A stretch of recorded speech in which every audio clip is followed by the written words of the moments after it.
नमस्कार दोस्तों। विंटर्स में सेक्सुअल प्रॉब्लम कॉमन हो जाती हैं।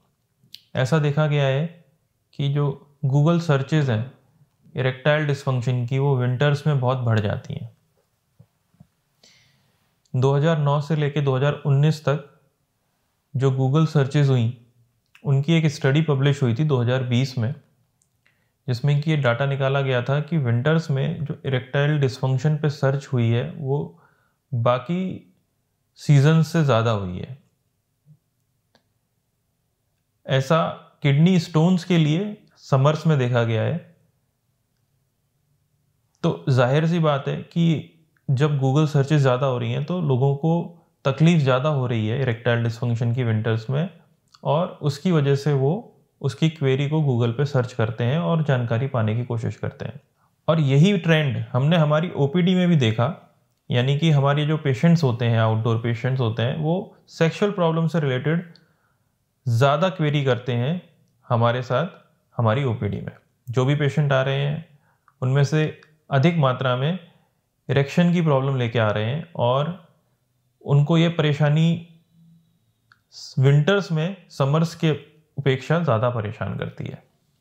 तो आइए देखते हैं इस सवाल के लिए क्या एक्सप्लेनेशन हमारे पास है और विंटर्स में ऐसी प्रॉब्लम क्यों देखी गई है। मैं डॉक्टर चिराग गुप्ता, एंड्रोलॉजिस्ट, सेक्सुअल प्रॉब्लम से रिलेटेड कई पेशेंट्स डेली देखता हूँ और मैं जयपुर में प्रैक्टिस करता हूँ। आइए देखते हैं विंटर्स में ये प्रॉब्लम क्यों होती है। देखिए, विंटर्स में जो ब्लड सर्कुलेशन है वो पेरिफेरल सर्कुलेशन से सेंट्रल सर्कुलेशन की तरफ मूव कर जाता है, यानी कि जो ऐसी नसें हैं जो कि खून का बहाव आपके शरीर के बाहरी हिस्से में लेके जा रही हैं, वो सिकुड़ जाती हैं। जाहिर सी बात है, जो पीनिस है, जो लिंग है, वो भी शरीर के बाहरी हिस्से में गिना जाता है, क्योंकि जो शरीर के अंदरूनी हिस्से हैं, यानी कि जो पेट के अंदरूनी नसें हैं, उनके अंदर अंदरूनी खून बहता है, और जो बाहरी हिस्से हैं जैसे कि पेरिफेरल वेसल्स, वो स्किन की वेसल्स हुई या फिर फिंगर्स की वेसल हुई या फिर आपके पीनिस की वेसल हुई।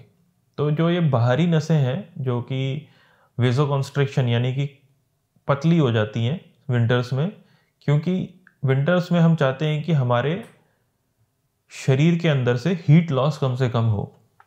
खून गर्म होता है, अगर बाहरी नसों में अगर खून ज़्यादा बहेगा तो उससे जो हीट है वो ज़्यादा रिलीज हो जाएगी और बॉडी के अंदर जो तापमान है वो विंटर्स में कम हो जाएगा, हाइपोथर्मिया होने लगेगा। तो वेसोकॉन्स्ट्रिक्शन एक बहुत ही इंपॉर्टेंट कॉज है, एक बहुत ही इंपॉर्टेंट कारण है इस परेशानी के लिए।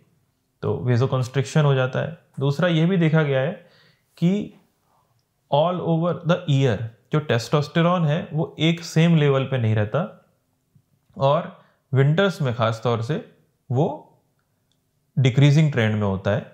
रेनी सीजन में वो हाईएस्ट होता है ऑल ओवर द ईयर। तो यानी कि जो टेस्टोस्टेरॉन है वो भी विंटर्स में कम होता है।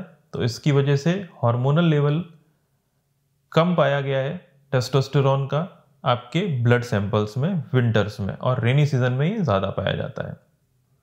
तो टेस्टोस्टेरॉन जो कि सेक्स हार्मोन है और आपके इरेक्शंस में हेल्प करता है, वह भी विंटर्स में कम हो जाता है और सेक्सुअल प्रॉब्लम्स शुरू हो जाती हैं। आमतौर पे विंटर्स में हॉलीडेज ज़्यादा होते हैं, बाहरी एक्टिविटीज़ कम से कम होती हैं, और कम घरों में रहना ज़्यादा हो जाता है। तो इसकी वजह से सेक्सुअल एक्टिविटी के लिए टाइम बहुत ज़्यादा मिलता है, और जो भी सेक्सुअल एक्टिविटी होती है वो विंटर्स में कंपैरेटिवली ज़्यादा होती है समर्स के द्वारा। तो अगर कोई एक्टिविटी ज़्यादा होगी तो उसकी प्रॉब्लम भी उस वक्त ज़्यादा निकल के सामने आती है, और इसीलिए इसकी जब प्रॉब्लम निकल के आती है तो सर्चेस भी ज़्यादा होती है और कंसल्टेशन भी ज़्यादा होती है। एक यह एक्सप्लेनेशन भी दिया गया है इस परेशानी का कि भाई सेक्सुअल एक्टिविटी बढ़ जाती है, हॉलीडेज ज़्यादा हैं, आउटडोर एक्टिविटी कम हो गई है, जो कपल है वो घर में ही रह रहे हैं, और उसकी वजह से उनके सेक्सुअल कॉन्टैक्ट्स बढ़ गए हैं, और जब सेक्सुअल कॉन्टैक्ट्स बढ़ गए हैं तो सेक्सुअल प्रॉब्लम्स भी ज़्यादा अराइज होती हैं विंटर्स में। विंटर्स में जो सनलाइट एक्सपोजर है, सनलाइट पहली बात होती ही कम है और घर से बाहर निकलना कम हो जाता है, तो कम समय के लिए सनलाइट आपको मिल पाती है। विंटर्स में अगर सनलाइट कम मिलेगी तो शरीर के अंदर विटामिन डी कम बनेगा। विटामिन डी एक इम्पॉर्टेंट कंपोनेंट है जो कि आपके इरेक्शंस में मदद करता है, तो इसकी वजह से भी ये जो इरेक्शंस हैं ये कम हो जाते हैं। नाइट्रिक ऑक्साइड जो होता है वो एक केमिकल होता है जो कि आपके इरेक्शंस में काम में आता है, जो आपके वेजो डायलिटेशन कराता है, यानी कि वेसल्स को खोलता है, जिसकी वजह से लिंग के अंदर खून जाए, और खून जाए तो लिंग के अंदर इरेक्शन आए। अगर पीनिस के अंदर खून नहीं जाएगा तो उसमें इरेक्शंस भी नहीं आएंगे, और नाइट्रिक ऑक्साइड कम होगा तो वो वेजो डायलिटेशन यानी कि नसों का खोलना होगा ही नहीं। तो विंटर्स में ये नाइट्रिक ऑक्साइड एक्टिविटी भी पीनिस के अंदर कम हो जाती है, लिंग के अंदर ये नाइट्रिक ऑक्साइड कम बनने लगता है, इसीलिए आपको इरेक्शंस कम आते हैं विंटर्स में। विंटर्स में फिजिकल एक्टिविटी यानी कि एक्सरसाइज, आपकी बॉडी की जो फिजिकल एक्टिविटी है वो कम हो जाती है, क्योंकि आउटडोर एक्टिविटीज़ कम हो जाती हैं, स्पोर्ट्स कम हो जाते हैं, जो जॉगिंग है, जो एक्सरसाइजेज हैं, जो जिमिंग है, ये सारी चीज़ें ही कम हो जाती हैं, क्योंकि इतनी ठंड होती है कि आप घर से बाहर ही नहीं निकलते, और आपकी जो फिजिकल एक्टिविटी है वो कम हो जाती है, जिसकी की वजह से आपके अंदर जो ब्लड सर्कुलेशन है वो कम हो जाता है। ब्लड सर्कुलेशन कम हो जाता है तो पीनिस का ब्लड सर्कुलेशन भी कम हो जाता है, और नसों का खुलना कम हो जाता है, जिसकी वजह से आपको इरेक्शंस कम आते हैं।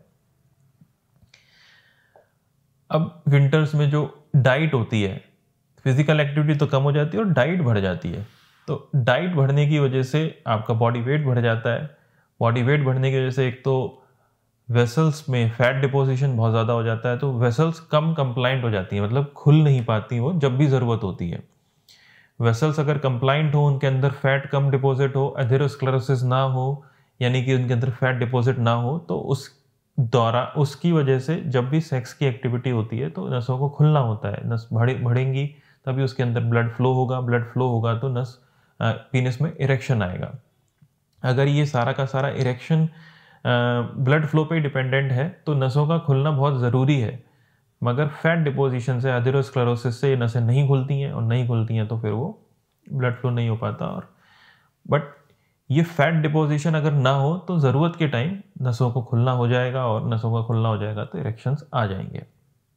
तो जो फैट डिपोजिशन है, एथेरोस्क्लेरोसिस है, ये विंटर्स में बढ़ जाता है, क्योंकि आपकी डाइट इस तरह की हो जाती है जो कि आपको फैटी डाइट हो जाती है। विंटर्स में एक सीजनल अफेक्टिव डिसऑर्डर होता है, यानी कि एक माइल्ड सा डिप्रेशन कहना चाहिए, या फिर आपकी किसी भी काम में एक्टिवनेस कम हो जाती है। तो एक्टिवनेस कम हो जाती है तो उसकी वजह से भी आपको सेक्सुअल एक्टिविटी में इंटरेस्ट कम हो जाता है, और कम हो जाता है तो वो सेक्सुअल एक्टिविटी भी कम हो जाती है।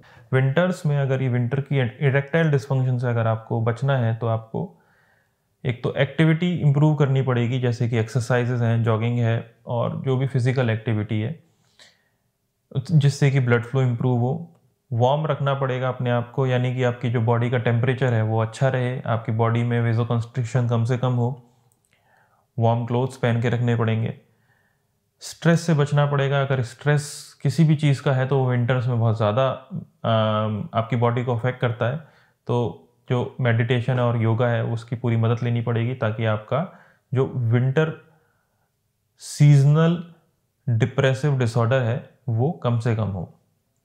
डिप्रेशन से बचें, वार्म रहें, एक्टिव रहें, बैलेंस्ड डाइट लें, ताकि आपका वेट भी मेंटेन रहे। अगर आपको इस विंटर्स के इरेक्टाइल डिस्फंक्शन से कोई भी प्रॉब्लम है तो आप हमसे संपर्क कर सकते हैं।